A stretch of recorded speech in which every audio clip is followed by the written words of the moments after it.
and the caution's going to come out. Chase Elliott. Chase Elliott involved, as well as the 14 of Briscoe. Got super free, hit the wall. Why are you the way that you are? Honestly.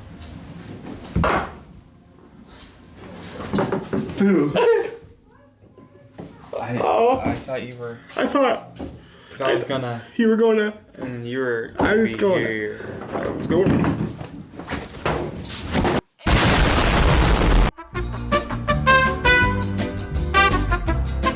I'm sorry. It's okay. Did you rip my armpit? I got a little sweat off my fingers. My armpit ripped. I don't know if you did that or if it was like that. By armpit, I meant shirt sleeve. I couldn't think of the word shirt sleeve, so I said armpit. All right. All right, and remove your hat.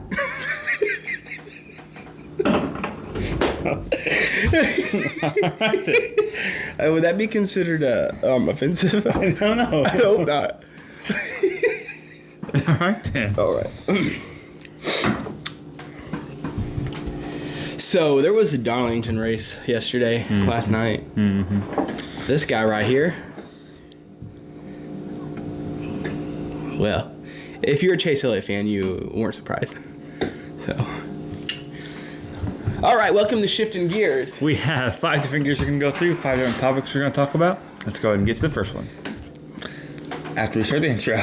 Oh, yeah, we need to do the intro. Ready? Ready? Boing, boing, boing. Gentlemen, start your engine.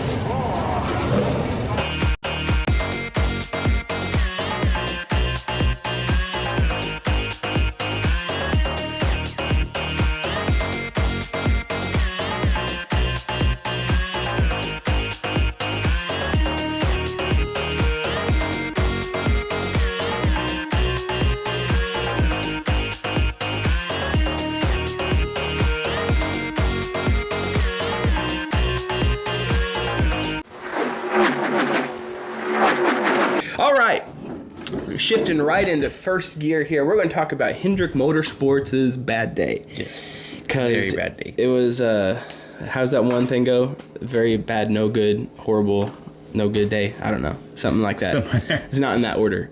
But, It started off with Kyle Larson having what he thought would be another engine issue. yeah. And then shortly after that, which he got better, but shortly after that, Will Myron started He started having an complaining. issue. And then, wouldn't you know it, the championship favorite and his best season point standings wise, statistically, wrecks before the end of stage 1. So he gets no stage points, and he's out of the race, finishes dead last. Yeah. Ain't that the most frustrating thing you've ever seen in your life? That is the 3rd Southern 500 in a row that Chase Elliott has wrecked out of.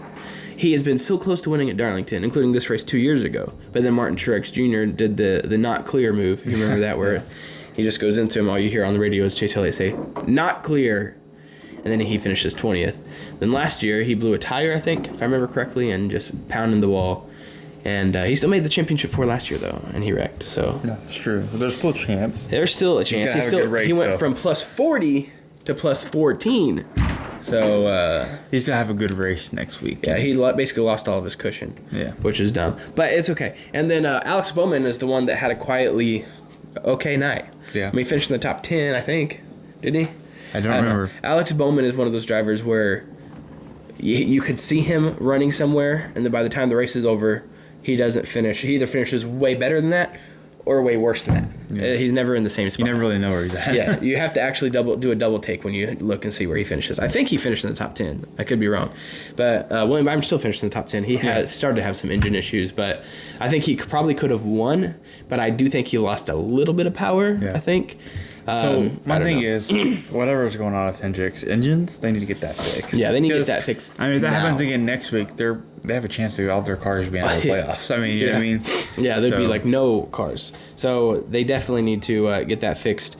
I'm not pressing panic mode now. I'm just more of like, I was face palming like, are you kidding me? I even text Caleb and I said, why am I not surprised? Yeah. Because that's just how it is. That's how it's always gone. Even when I was a Jeff Gordon fan. Seems like, that big whole thing back in like 2012, and he's like, if I make the chase, I'm going to grow my mustache back, just being stupid. And he did. He grew a mustache, and then the very first race, he blows the tire and wrecks out. And you're like, all right, well, there goes that.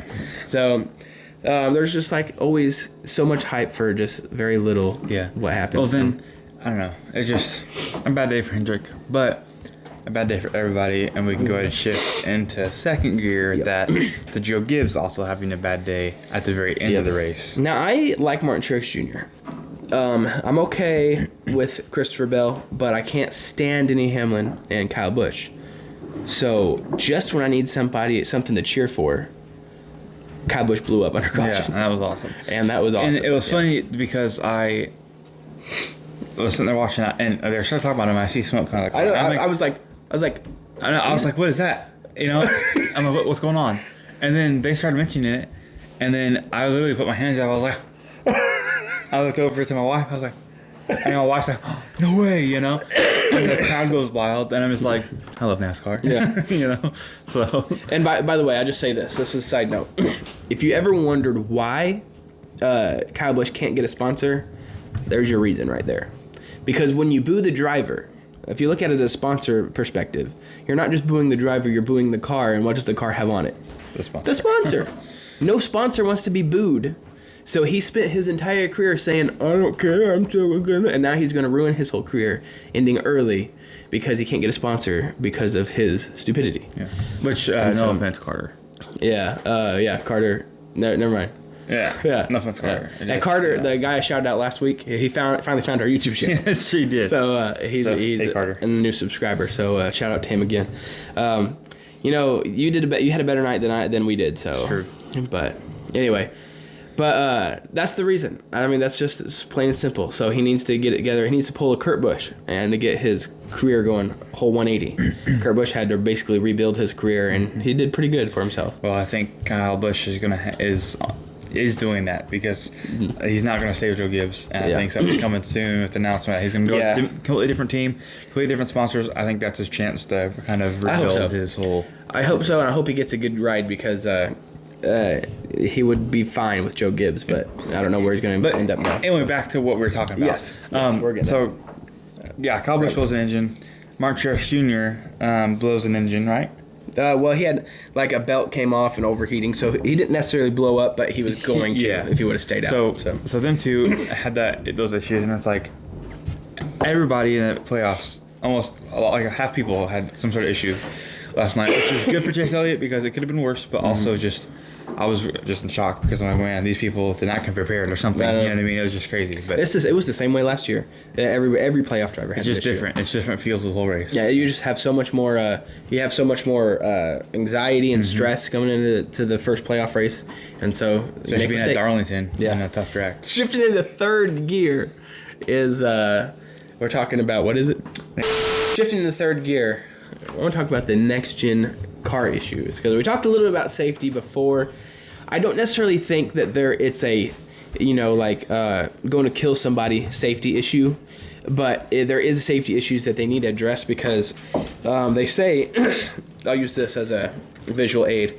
They say the rear of the car when you get hit it is worse for the driver in this car for some reason, which used to be that's like the opposite. But they say you feel it so much like in your head, with just the little hits. The car is so much more sturdy and everything that the little hits are going straight to the driver's head, which is not good. That causes head injuries, concussions, like we saw Kurt Busch and everything. But the data says that if it's a huge crash like that, it doesn't matter how sturdy the car is. Then the car starts to fold and crush and do what it's supposed to, and that gets the energy away from the driver. So the big impacts are actually better for the drivers this year in this car, which is very, very odd. Mm-hmm. So NASCAR is trying to figure something out. They need to figure something out. But also the rubber buildup that's catching on fire that happened with Kevin Harvick, that's something needs to figure out there. That's very dangerous. Yeah, I mean, well, the thing is, you can tell Kevin Harvick is ticked off. I mean, and every driver should be. I would be ticked off that happened to Chase Elliott. He didn't hit the wall, didn't do nothing. He was just racing, and his car caught on fire for no reason. And so that is what's frustrating. But what's also frustrating is it's not like they can simulate that. They don't know what's going on exactly. They have an idea, but they don't know what's going on exactly. It's not like they can simulate that and study it and figure out how to get it better. It's literally a freak accident. You have to get the driver out, and then that's a hundreds and hundreds of $1,000 car right there. You can't just let it burn to try to figure out what's going on. You have to put it out. And so they need to figure out some way to test that and get it better. So I have no idea what they're going to do, but they need to get that figured out. And I'm sure they are. They're probably on it right now, trying to figure it out. But for the time being, it is kind of frustrating. Yeah. But I will say this. One last thing with this is, like they said in the broadcast, this is race number 27 of the next gen car. They've raced for years for the other car, and they figured out what was good and what was bad, and they fixed it. We're not going to have a perfect car year one. No. You know, I guarantee there's going to be a lot of changes come with this car. That's next year, the year after. Yeah, and hopefully it won't affect the racing. I don't think it will affect the racing, but it's just where the car gives. Probably try to figure something out with the rear of the car, and then I would expect something to figure out with the fire and the buildup. I don't expect it to be this year, though, unfortunately. So that's where you kind of have to hold your breath at Talladega and hope nothing bad happens. But yeah, come in the off season, I bet right now they're already testing some things and getting ready to get it better for next year. So anyway, Shifting in the fourth gear, Erik Jones wins. Upset win, an underdog win, and the number 43. Yep. Erik Jones is the driver that is very intriguing to me. I always like to pay attention to him only because he was the guy that won on my wedding day. He got his first win on my wedding day, July 7th, 2018. That was the day I got married. That was his first win at Daytona, back when Daytona was in July. And so I always like to watch him. I planned it out so good. This is another thing that ticks me off. I planned it out so good. I'm like, we're going to be able to have our anniversary trip to go to a Daytona race. Go to Florida, be good for Audrey, which is my wife, be good for me. And then they moved, literally like 2 years later, moved it to in September. So that stinks. Yeah. Anyway, that's besides the point. That's a side note. But great all-around driver. I love that he had to beat Joe Gibbs Racing to do it, because Joe Gibbs is the one that said, basically, you're done. Didn't believe in him as much as they did Christopher Bell. So love it for Erik Jones. Hopefully he can get some more wins like that. And if only it would have came a week later, he would have been in the playoffs. But for it to be at Darlington and for it to be the number 43 is really awesome too. I thought that was really cool. I was cheering for him as soon as I saw that. I'm like, man, he actually might have a chance. I was like, all right, let's do this. Like, that'd be cool. And I almost chose him in our family standings as an underdog.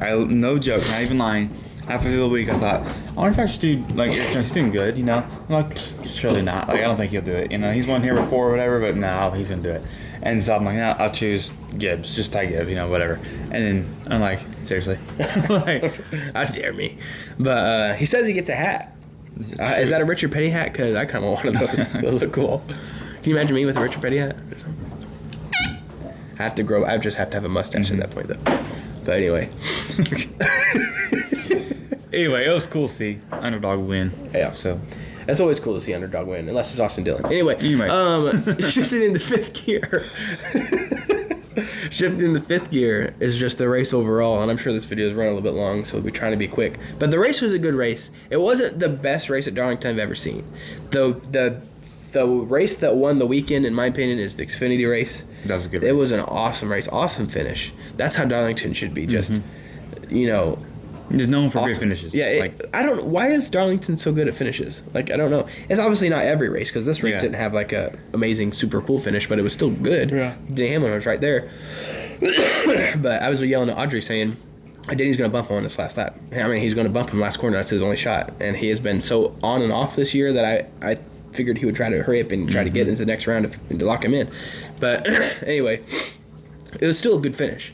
But it wasn't the best race I've ever seen, but it was not a bad race. Yeah. And with the intrigue, with the playoff drivers having issues and everything, made it really good. It had a lot of drama. Yeah. It was really good. So, in my percentage-wise, I would give it probably, I was thinking about this, I don't want to give it a really low score because it was a good race, but I don't want to give it a super high score because it would do better. So I'm like, I don't necessarily want 85, but I don't want 80. So I'm going to go with 82.5%. Right in between. I split the difference. 82.5% is for me for the percentage on this race. I think it was a great race. I do think it could be better if it had a better finish. My percentage would probably be 80. Oh, yeah? Because I don't know. It was a really good race. I loved it, but also compared to the Xfinity finish, I know it's hard to sit there and say the Xfinity wasn't, or you know what I mean. Yeah. Let me start over. 80% would be my high percentage, because it's hard to say that Xfinity was not as good as the Cup. Like, it was way better than the Cup race, in my opinion. The finish was way better than everything else, and so like, I don't know, it's just hard to give it more than an 80 to me, because it could be a lot better, you know. But it's still a really good race. The drama was great. The Hell-Busch thing, that was awesome. I mean, just back and forth with people who you think are gonna win, then having issues, like, it was good. So 80% for me. Yeah, 82.5% for me. Xfinity race for me got like a 95%. Oh yeah, definitely. It was so good. All right. So that's it for us. If you like this video, give it a like, subscribe, leave a comment, tell us what we can do better. Next week is Kansas. I so badly wanted to go there again. Me too. But I don't have the money. We still have yet to get our taxes back. So that's frustrating, you know. So if we had our taxes back, we were going to go, but we still have yet to get it back. We had an issue with it. We were going to go to the Trucker Xfinity race, but I don't know if I think we're going to do that now. So yeah, we had tickets, package deals where we were going to be on the track for driver introductions, get to go to driver, like the Q&A, stuff like that. Maybe get a chance to maybe interview a driver or two. That would have been awesome. But can't. Don't have the money. So that's frustrating. But hey, if you subscribe, you can help us out. It's true. Here in a couple years, we might be able to start making some money off this shindig. Woo! That was almost a bad word. I know. I noticed that as soon as I said that. I was like, that was close. But money off the speed. Might be able to make some money off this thing. So it'd be cool. We've got a couple more subscribers this week. We so did. We gained good. 3 this week. Yeah. We gained 3. So thank you for those who may be watching that subscribe. I know Carter's one of them. Yep. But other than that, It's good to see. Yeah. So thank you so much for your support. We will see you next time. Damn.